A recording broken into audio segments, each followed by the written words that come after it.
अनादिनिधनो देव शङ्ख चक्र गदाधर अक्षेय पुण्डरीकाक्ष प्रेतमोक्ष प्रदो भव। गरुडजीले भगवान नारायणसँग प्रश्न गरिरहनु भएको छ।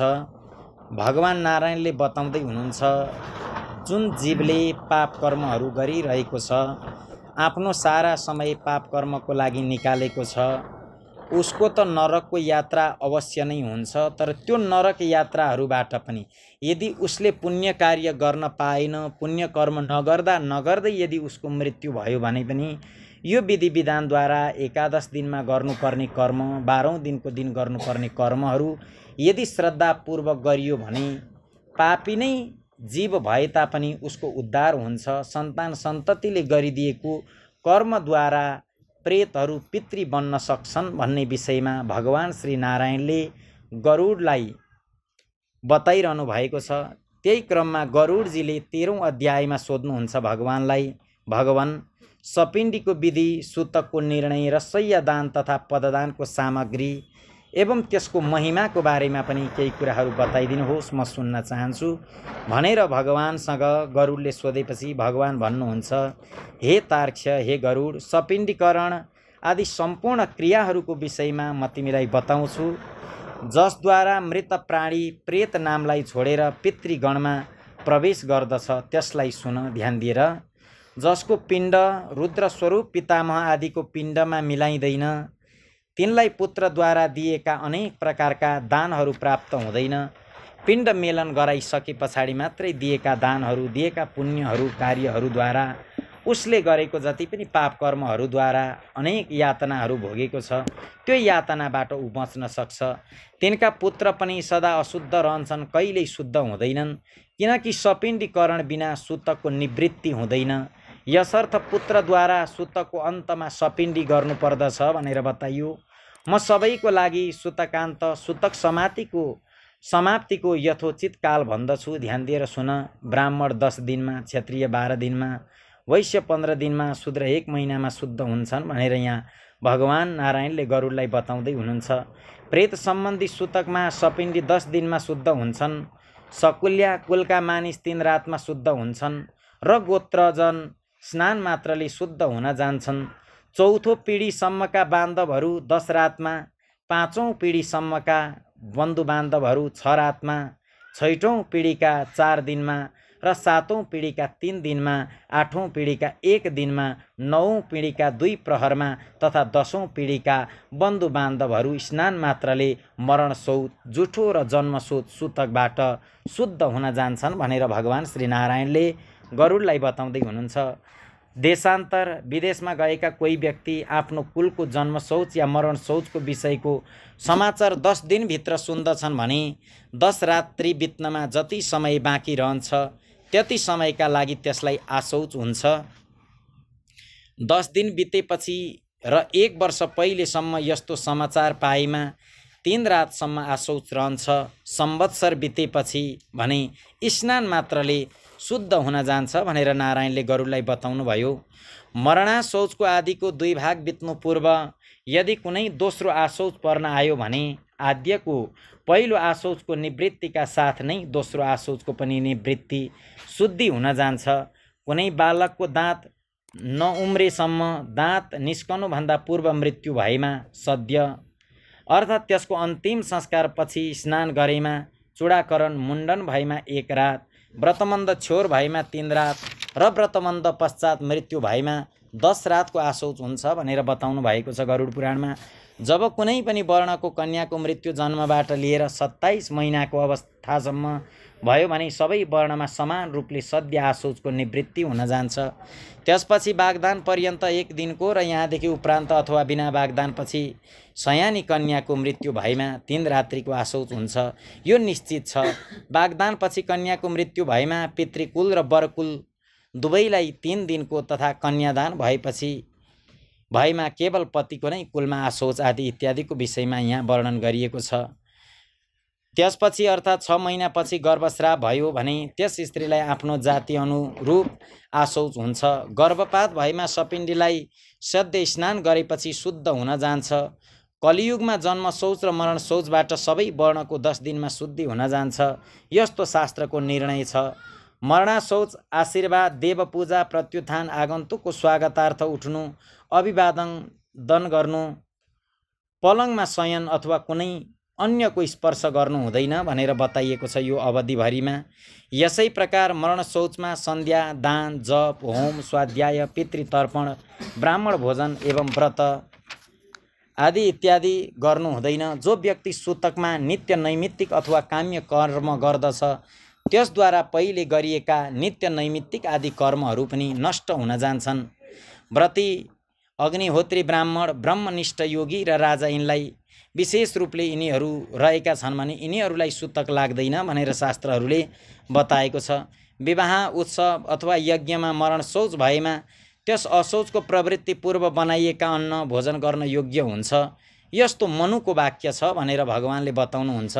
सूतक नजान्नुको कारण जो व्यक्ति सूतक भएको घरबाट अन्नादि केही ग्रहण गर्दछ त्यो दोषी हुँदैन, तर याचकलाई दिनेवाला दाता भने दोषको भागी हुन्छ। जो सूतकलाई ढाँटेर ब्राह्मणहरूलाई अन्नदान आदि इत्यादि दिन्छ त्यो दाता तथा सूतकलाई जानेर पनि जो ब्राह्मण सूतकान्नको भोजन गर्दछ ती दुवै नै दोषी हुन्छन्। उनीहरूले यमराजको दूतहरूबाट दण्डलाई प्राप्त गर्छन् भनेर बताइएको छ। यसर्थ सूतकबाट शुद्धि प्राप्त गर्नका लागि पिताको सपिण्डी श्राद्ध गर्नुपर्दछ। तब त्यो मृतक पितृगणहरूका साथ पितृलोकमा जान्छ। तत्त्वदर्शी मुनिहरूले 12औं दिन 3 पक्षमा 6 महिना अथवा 1 वर्ष पूर्ण भएपछि सपिण्डीकरण भनेका छन्। हे तार्क्ष्य, म त शास्त्र धर्म अनुसार 4 वर्णको लागि 12 दिन नै सपिण्डीकरण गर्नको लागि भन्दछु। कलियुगमा धार्मिक भावना अनित्य हुनाले, पुरुषको आयु क्षीण हुनाले र शरीरको अस्थिरताको कारण 12औं दिनमै सपिण्डीकरण गर्नु अत्युत्तम हुन्छ। गृहस्थको मृत्युमा व्रतबन्ध, उत्सवादि व्रत, उद्यापन तथा विवाहादि कृत्य हुँदैनन्। जबसम्म पिण्ड मेलन हुँदैन वा सपिण्डीकरण श्राद्ध गरिँदैन तबसम्म त्यसको यहाँदेखि भिक्षुले भिक्षा पनि ग्रहण गर्दैनन्, अतिथिले त्यसको यहाँ सत्कार ग्रहण गर्दैनन् र नित्य नैमित्तिक कर्म पनि लुप्त हुन्छन्। कर्मको लोप हुनाले दोषको भागी हुनुपर्छ। यसर्थ चाहे निराग्नि होस् वा साहाग्नि, अग्निहोत्री 12औं दिन सपिण्डी गरिदिनुपर्छ। सबै तीर्थमा स्नान आदि गर्ने र सबै यज्ञको अनुष्ठान गर्नाले जुन फल प्राप्त हुन्छ त्यही फल 12औं दिन सपिण्डी गर्नाले प्राप्त हुन्छ। अत स्नान गरी मरेका ठाउँमा गोबरले लिपि पुत्रले शास्त्रोक्त विधि अनुसार सपिण्ड श्राद्ध गर्नुपर्दछ भनेर बताउनु भयो। पाद्य, अर्घ्य, आचमनीय आदिले विश्वदेवको पूजा गर्नु र असत गतिका पितृहरूको लागि भूमिमा कुशमाथि अन्न छरेर हात पाउ धोएर पुनः आचमन गर्नु। तब वसु, रुद्र र आदित्य स्वरूप पिता, पितामह तथा प्रपितामहहरूलाई क्रमशः 1-1 अर्थात् 3 पिण्ड प्रदान गर्नु र चौथो पिण्ड मृतकलाई प्रदान गर्नु। चन्दन, तुलसी पत्र, धूप, दीप, सुन्दर भोजन, पान, सुन्दर वस्त्र तथा दक्षिणा आदिले पूजा गर्नु। त्यसपछि सुनको तारले प्रेतको पिण्डलाई 3 भागमा टुक्रा गरेर पितामह आदिको पिण्डमा छुट्टा छुट्टै त्यसको मिलन गर्नु।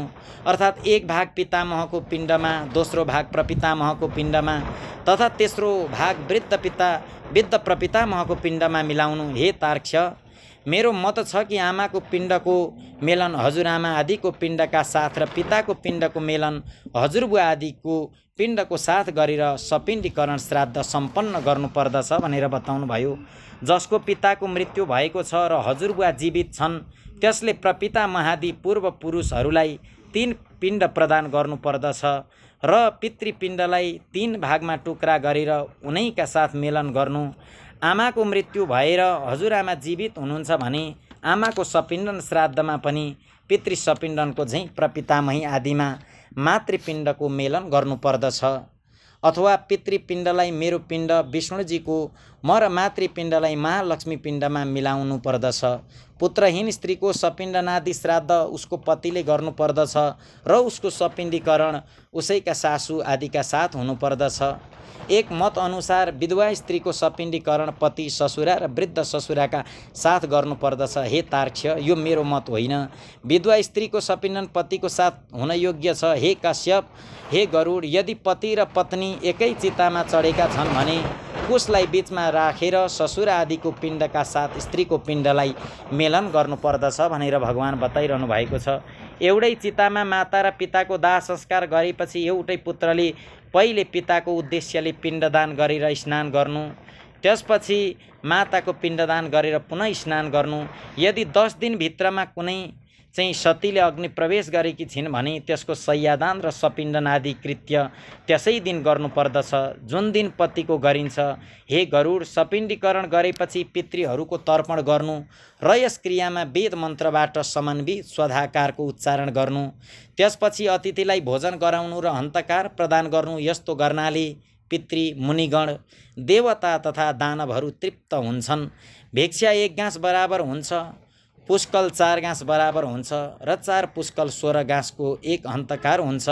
सपिण्डीकरणमा ब्राह्मणको चरणको पूजा चन्दन अक्षताले गर्नुपर्दछ र पितृको अक्षय तृप्तिको लागि ब्राह्मणलाई दान पुण्य गर्नुपर्दछ।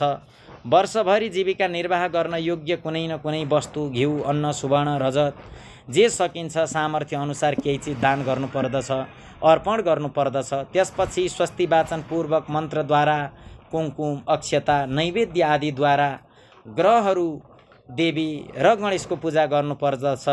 यसपछि आचार्य मन्त्रोच्चारण गर्दै अभिषेक गर्नु र हातमा रक्षासूत्र बाँधेर मन्त्रद्वारा पवित्र अक्षता प्रदान गर्नु भनेर बताइयो। त्यसपछि विविध प्रकारका सुस्वादिष्ट मिष्टान्नले ब्राह्मणहरूलाई भोजन गराउनु र फेरि दक्षिणासहित अन्न एवं जलयुक्त 12 घडा प्रदान गर्नु। भगवान नारायणले गरुडलाई भन्नुहुन्छ, गरुड, यदि सकेको खण्डमा 12औं दिनको दिन 12 जना ब्राह्मणलाई भोजन गराउने, प्रत्येक महिनामा हुने, पक्षमा हुने, 59 मासिकमा हुने आदि इत्यादि जति पनि हामीले घटदान श्राद्ध आदि गरिन्छ, त्यति बेला सकेदेखि 1 जना ब्राह्मणलाई बोलाएर भोजन अनिवार्य रूपमा गराउनुपर्छ। यदि ब्राह्मण नपाइएको खण्डमा छोरीका छोराहरू छन् भने उनीहरूलाई पनि गराउन सकिन्छ। गौहरूलाई लगेर दिँदा पनि त्यही फल प्राप्त हुन्छ भनेर यहाँनेरि वर्णन गर्नुभएको छ। त्यसपछि ब्राह्मण आदिलाई वर्णक्रमले आफ्नो शुद्धिको लागि क्रमशः जल, हतियार, तुलो, लट्ठीको स्पर्श गर्नुपर्दछ।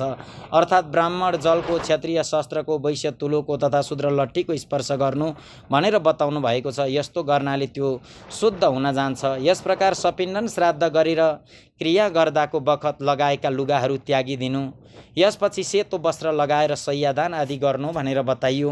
इन्द्रसहित सबै देवता शय्यादानको प्रशंसा गर्दछन्। त्यस कारणले गर्दा मृतकको उद्देश्यले त्यसको मृत्युपछि अथवा जीवनकालमा पनि शय्या प्रदान गर्नुपर्दछ। शय्या सुन्दर प्रकारले बनाएर शोभायमान हुनुपर्दछ। सेतो कपासको आदि इत्यादि डसना आदि इत्यादिले युक्त बनाएर अर्पण गर्नुपर्दछ, प्रदान गर्नुपर्दछ भनेर बताउनु भयो। त्यस शय्यामाथि सबै प्रकारका आभूषण, आयु तथा वस्त्रले युक्त सुनको श्री लक्ष्मी नारायणको प्रतिमालाई स्थापित गर्नु। सौभाग्यवती स्त्रीको लागि दिने शय्याका साथ पूर्वोक्त वस्तुहरूको अतिरिक्त गाजल, माहुर, कुमकुम, स्त्रीयोचित वस्त्र, आभूषण तथा सौभाग्य द्रव्य आदि सबै कुराहरू यथाशक्ति रूपमा अर्पण गर्नुपर्दछ, प्रदान गर्नुपर्दछ। त्यसपछि सपत्नी ब्राह्मणलाई गन्ध पुष्पादिले अलङ्कृत गरेर ब्राह्मणीलाई कानमा कुण्डल, औँठी आदि इत्यादि लगाएर तिलहरी लगाइदिएर विभूषित गर्नुपर्दछ। त्यसपछि ब्राह्मणलाई वस्त्रहरू लगाइदिएर वस्त्रहरू फेराइदिएर श्री लक्ष्मीनारायण मूर्तिको अगाडि सुखशय्यामा बसाउनु पर्दछ। त्यसपछि कुमकुम र पुष्पमाला आदिले श्री लक्ष्मीनारायणको राम्रोसँग पूजा गरेर त्यसपछि लोकपाल, नवग्रह, वेदी, गणेशको पूजा गरेर उत्तराभिमुख भएर अञ्जलीमा फूल लिएर ब्राह्मणको सामुन्ने उभिएर मन्त्रहरूको उच्चारण गर्दै भन्नुपर्दछ, हे कृष्ण, जस्तो क्षीरसागरमा हजुरको शय्या छ त्यस्तै जन्म जन्मान्तरमा पनि मेरो शय्या शून्य नहोस्। सामग्रीहरूका साथ यस प्रकार प्रार्थना गरेर विप्र र श्री लक्ष्मीनारायणलाई पुष्पाञ्जली चढाएर सङ्कल्पपूर्वक उपस्कर सबै सामग्रीहरूका साथ व्रतोपदेशक ब्रह्मवादी गुरुलाई शय्यादान दिनु र भन्नु, यस शय्यालाई ग्रहण गर्नुहोस् भन्ने भाव राखेर, यो शय्यामा हजुरले शयन गर्नुहोस् भन्ने भाव राखेर यो शय्या आदि इत्यादि हामीले जो अर्पण गर्दैछौँ यसद्वारा चाहिँ हामीबाट दूर हुनुहुने पितृपितामहहरूको उत्तम लोक, उत्तम गति प्राप्त होस्, उहाँहरूलाई कुनै पनि प्रकारको अप्ठ्यारो, आपत्ति, विपत्तिहरू आइ नपरोस् भनेर अर्पण गर्नुपर्दछ श्रद्धापूर्वक। यसपछि शय्यामा स्थित ब्राह्मणलाई लक्ष्मी र नारायणको प्रतिमालाई चलाउनु, त्यसपछि प्रदक्षिणा र प्रणाम गरेर त्यसलाई विसर्जन गर्नु। यदि पर्याप्त वैभव धन सम्पत्ति छ भने शय्यामा सुखपूर्वक शयन गर्नका लागि सबै प्रकारका उपकरणहरूले युक्त वस्तुहरू प्रदान गर्नु। जो जीवित अवस्थामा आफ्नो हातले शय्यादान गर्दछ त्यो बाँचेर पर्वकालमा वृषोत्सर्ग पनि गरोस्। एक शय्या एकै ब्राह्मणलाई दिनुपर्दछ, सबै ब्राह्मणलाई एक शय्या कदापि दिनु हुँदैन। यदि त्यो शय्या टुक्रा अथवा बिक्री गर्नको लागि दिइन्छ भने त्यो दाताको पनि पतन हुन्छ भनेर गरुड पुराणमा वर्णन गरिएको छ। सत्पात्रमा शय्यादान गर्नाले वाञ्छित फलको प्राप्ति हुन्छ र पिता तथा दान दिनेवाला पुत्र दुवै यशलोक र परलोकमा मुदित हुन्छन्। जुन पुत्रहरूले आफ्ना पिताहरूको, पुर्खाहरूको, पूर्वजहरूको नामले शुद्ध विचार राखेर हृदयलाई पवित्र बनाएर श्रद्धापूर्वक कुनै वस्त्र आदि इत्यादि, शय्यादान आदि इत्यादि, गौदान आदि इत्यादि कुनै वस्त्र अलङ्कारहरू, दक्षिणाहरू कुनै ब्राह्मणलाई, कुनै सत्यनिष्ठ व्यक्तिलाई प्रदान गरेको छ भने उनका पितृहरू, पितामहहरू, पूर्वजहरू पितृलोकमा नृत्य गर्नेछन् र उनको मृत्यु भइसकेपछि उनको पनि अधोगति हुँदैन, उनको पनि उत्तम लोक, उत्तम गति हुन्छ। उनलाई लिनको लागि पनि स्वयं भगवान् श्रीमन्नारायणका पार्षदहरू आउनुहुनेछ भन्ने प्रकारको बारेमा पनि यहाँनिर वर्णन गर्नुभयो। शय्यादानको प्रतापले दाता दिव्य इन्द्रलोकमा अथवा सूर्यपुत्र यमको लोकमा पुग्दछन् अरे। यसमा कुनै पनि प्रकारको संशय छैन भनेर स्वयं भगवान् नारायणले आफ्नै मुखबाट गरुडलाई बताउँदै हुनुहुन्छ। श्रेष्ठ विमानमा चढेर अप्सरागणद्वारा शोभित दाता प्रलय पर्यन्त आतङ्क रहित भएर स्वर्गमा स्थित रहन्छन्। सबै तीर्थमा तथा सबै पर्व दिनमा जो पनि पुण्य कार्य गर्दछन् ती सबैले अधिक पुण्य शय्यादानद्वारा प्राप्त गर्दछन्। यस प्रकार पुत्रले शय्यादान गरेर पददान दिनुपर्दछ। पददानको विषयमा म तिमीलाई बताउँछु, ध्यान दिएर सुन। छाता, जुत्ता, औँठी, कमण्डलु, आसन, पञ्चपात्र यी 7 वस्तुहरूलाई पद भनिन्छ। लौरो, तामाको भाँडा, काँचो अन्न, भोजन, अर्घ्यपात्र, यज्ञोपवीत जनाईलाई मिलाएर पदको सम्पूर्णता हुन्छ। यस प्रकार शक्ति अनुसार 13 पददानको व्यवस्था गरेर 12औं दिन 13 ब्राह्मणलाई पददान गर्नुपर्दछ भनेर पनि वर्णन गरिएको छ।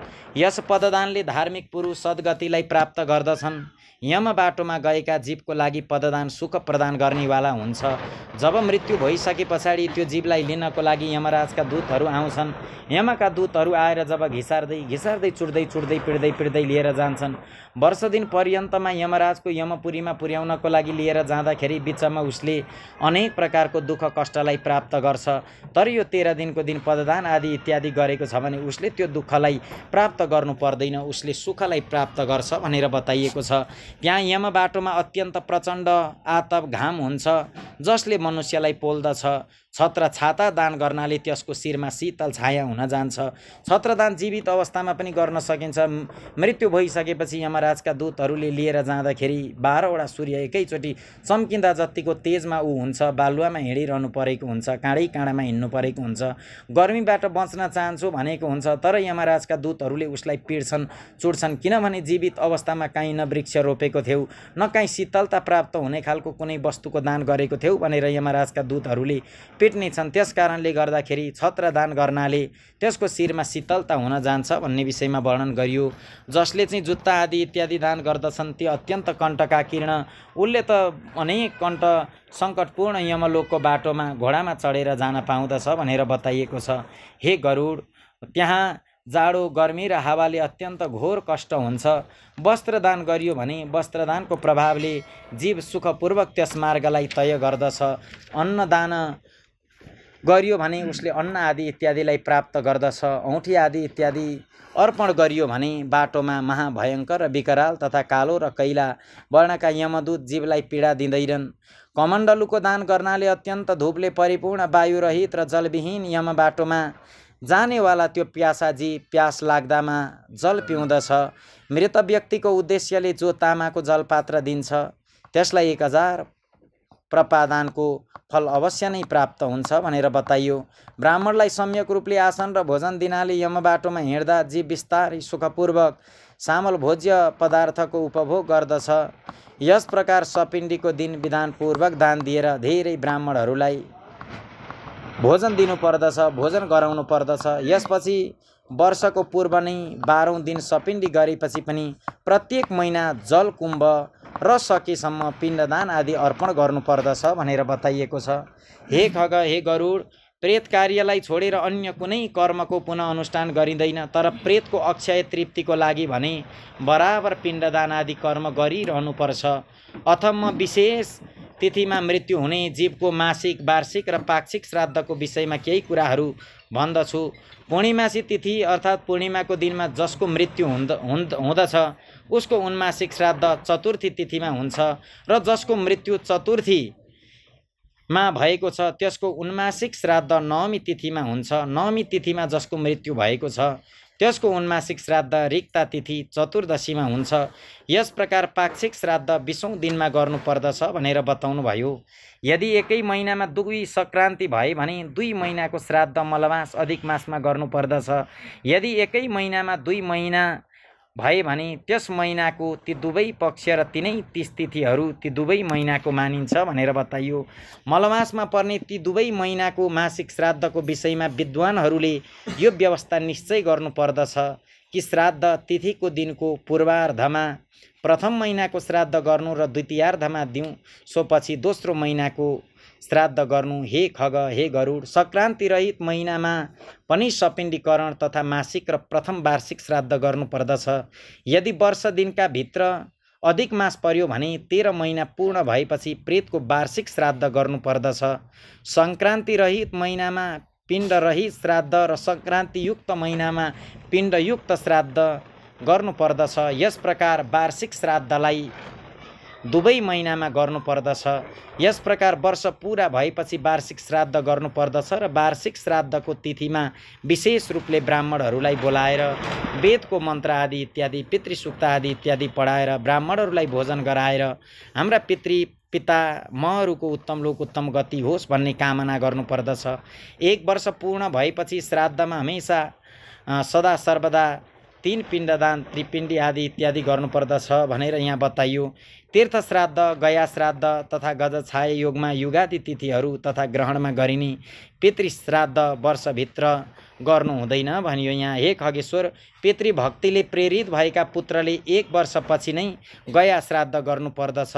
गया श्राद्ध गर्नाले पितृ भवसागरबाट मुक्त हुन जान्छन् र भगवान गदाधरको कृपाले त्यो परम गतिमा प्राप्त हुन्छन्। गयाको विष्णुपद तीर्थमा तुलसीको मन्जरीले भगवान विष्णुको पादुकाको पूजा गर्नुपर्दछ र त्यसको आलवाल आदि तीर्थहरूमा यथाक्रम पिण्डदान आदि इत्यादि गर्नुपर्दछ। जो व्यक्ति गया शिरमा शमीको पात समान प्रमाण भएको पिण्डलाई प्रदान गर्दछ त्यो 7औं गोत्रको 101 पुरुषको उद्धार गर्दछ भनेर बताइयो। कुललाई आनन्दित गर्ने जो पुत्र गयामा गएर श्राद्ध गर्दछ पितृलाई तुष्टि दिनको कारण त्यसको जन्म सफल हुन जान्छ। हे खगेश्वर, यो सुनेको छु कि देव पितृहरूले मनुका पुत्र इक्ष्वाकुलाई कलाप वनमा यो गाथा सुनाएका थिए। हाम्रा कुलमा यस्तो कोही सन्मार्गगामी पुत्र छन्। पिताहरू, पितृहरू, पुर्खाहरूले माथि गएर जब यमराजका दूतहरूले पिड्छन् त्यति बेला धराधाममा फर्केर हेर्छन्। अरे धराधाममा फर्केर हेरेको बेला यमराजका दूतहरूले सोध्नुहुन्छ, के हेर्दैछस् पछाडि फर्केर? तैँले जुन कर्म गरेको थिइस् त्यही कर्मको फल त भोगेको होस् नि। गर्ने बेलामा नराम्रो कर्म गरिस्, फल राम्रो चाहँदाखेरि कहाँ पाउँछस्? फल यस्तै भोग्छस्। जुन कर्म गरेको थिइस् त्यही अनुसारको फल प्राप्त हुने हो। कर्म अनुसारको फल मिल्छ। अहिले दण्ड पाउँदाखेरि किन तल फर्केर हेर्दैछस् भन्दाखेरि उसले आफ्ना सन्तान सन्ततिहरूमा कुनै एउटा सत्पुत्र जन्मियो कि यदि राम्रो पुत्र जन्मियो र पितृकर्म आदि इत्यादि गर्नेवाला, श्रद्धाको साथमा पितृहरूलाई पिण्डदान आदि इत्यादि गर्नेवाला धर्मात्मा पुत्र जन्मियो भने उनीहरूको कल्याण हुन्छ भनेर फर्की फर्की हेर्दा रहेछन्। हेरेको बेला पनि यमराजका दूतहरूले चाहिँ उसलाई दण्ड दिँदा रहेछन्। बाँचुन्जेल त तैँले आफ्नो परिवारलाई, घर परिवारलाई संस्कार दिनस्, भगवानको चिन्तन गर्नुपर्छ, स्मरण गर्नुपर्छ भनेर आफूले पनि ईश्वरको चिन्तन गरिनस्। अहिले के फर्केर हेरेको भनेर दण्ड दिन्छन् अरे। तर दण्ड दिँदा दिँदै पनि घरमा कुलमा एउटा मात्रै सन्तान पनि सत्पुत्र जन्मियो भने पिता पितृमहरूको सबैको उद्धार गराइदिन्छ, कल्याण गराइदिन्छ भनेर बताइयो।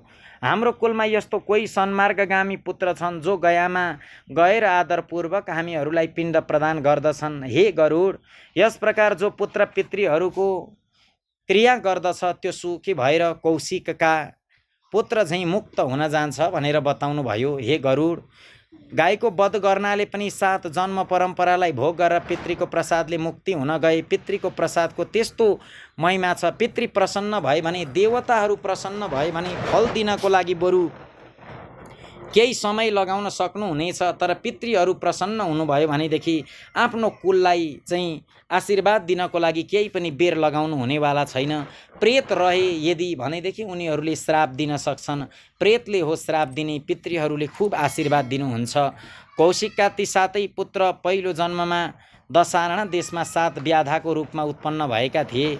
यसपछि अघिल्लो जन्ममा ती कालञ्जर पर्वतमा मृगको रूपमा उत्पन्न भए। फेरि शरद द्वीपमा चखेवाको रूपमा तिनको उत्पत्ति भयो। अघिल्लो जन्ममा मान सरोवरमा हाँसको रूपमा उत्पन्न भए। तिनै कुरुक्षेत्रमा वेद पारगामी, वेदमा पारङ्गत ब्राह्मणको रूपमा उत्पन्न भए र पितृहरूप्रति भक्तिभाव राखेका कारण ती ब्राह्मण पुत्रहरू मुक्त हुन गए। यसर्थ पुरा प्रयत्नले मनुष्य पितृभक्त हुनुपर्दछ। पितृभक्तिका कारण मनुष्य यसलोक तथा परलोकमा पनि सुख प्राप्त गर्दछ। प्रेतै बने भने घर परिवारमा जति नै सम्पत्ति भए तापनि, जति नै मिलौँ भने तापनि शान्ति हुनेवाला छैन। हे तार्क्ष, यी सबै और्धदेही क्रिया मैले तिमीसँग भने। यो कृत्य पुत्रको कामनालाई पूर्ण गर्ने, पुण्यप्रद तथा पितालाई मुक्ति प्रदान गर्नेवाला छ। जो कोही निर्धन मनुष्य पनि यदि यो कथालाई सुन्दछ भने त्यो पनि जति जीवनमा गरेको, कायाद्वारा गरेको, मनद्वारा गरेको, वचनद्वारा गरेको सबै प्रकारका पापहरूबाट मुक्त भएर पितृहरूको निमित्त दिने दानको फललाई प्राप्त गर्दछ। जो मनुष्य मद्वारा भनिएको श्राद्ध एवं दानलाई यदि विधिपूर्वक गर्दछ र गरुड पुराणको कथालाई सुन्दछ, त्यसको फलको बारेमा पनि म तिमीलाई बताउँछु। पिता त्यसलाई सत्पुत्र प्रदान गर्दछन्। पितामह त्यसलाई गाई, धन आदि इत्यादि प्रदान गर्नुहुनेछ। जसले श्रद्धापूर्वक पितामहहरूको निमित्त पुण्य कार्य गर्दछ र त्यो पनि श्रद्धापूर्वक गर्दछ भने पिताले उसलाई चाहिँ सत्पुत्र प्रदान गर्नुहुनेछ। पितामहले गौ, धन, सम्पत्ति आदि इत्यादि प्रदान गर्नुहुनेछ। प्रपितामहले कर्म गर्नेवालालाई बहुविध धन सम्पत्ति प्रदान गर्नेछन् र वृद्ध प्रपितामह तृप्त भएर विपुल अन्न आदि प्रदान गर्नुहुनेछ। यस प्रकार श्राद्धले तृप्त भएर सबै पितृपुत्रलाई वाञ्छित फल दिन्छन् र धर्म मार्गबाट धर्मराजको प्रासादमा गएर त्यो धर्मराजको सभामा आदरपूर्वक विराजमान रहन्छन्। यस प्रकार श्री विष्णुबाट और्धदेहिक श्राद्ध दानादि विषयक महात्म्य सुनेर गरुडलाई अपार हर्ष भयो भन्ने बारेमा वर्णन गर्नुभयो। भन्दै यो चाहिँ 13 अध्यायलाई भने यहीँनिर विराम। आज पनि अर्को एउटा अध्याय सुन्नेछौँ। त्यस पछाडि भोलि 2 अध्याय सुन्दाखेरि ठिक हाम्रो अध्यायहरू पुरा हुन्छन्। अर्को एक अध्यायको पाठ श्रवण गरौँ, त्यसपछि यसमा भएको कथालाई श्रवण गर्नेछौँ।